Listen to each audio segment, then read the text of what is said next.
बिस्मिल्लाहिर्रहमानिर्रहीम अस्सलाम वालेकुम नाज़रीन, मैं हकीम मोहम्मद शहबाज हूँ। आप यूट्यूब चैनल देख रहे हैं। इस वीडियो में हम बयान करेंगे जिन लोगों को बीमारी लगती है, जब वो बीमारी जो है ऐसा ऐसा कुछ दिनों के बाद जो है जिस्म से निकलती है।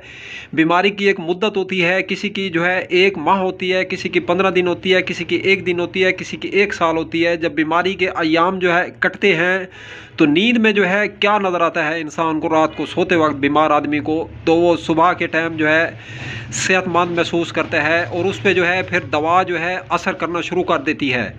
तो दवा को जब हुक्म दे दिया जाता है, अल्लाह तबारक व तआला का जो अमर है, ये दवा में दाखिल कर दिया जाता है कि इसको शिफा दे दी जाए। तो नींद में जो है कौन सा इस्तिखारा होता है, कौन सी ऐसी चीज़ बंदा देखता है, फिर जो है आदमी जो है उस बीमारी से जो है तंदुरुस्त हो जाता है, उसकी ऐसा ऐसा जान छूट जाती है। तो नाज़रीन, नींद में हॉस्पिटल नज़र आता है, हकीम और तबीब नज़र आता है कि मैं दवा ले रहा हूँ इस बंदे से, तो उस टाइम जो है अल्लाह तबारक व तआला उसे शिफा दे देते हैं।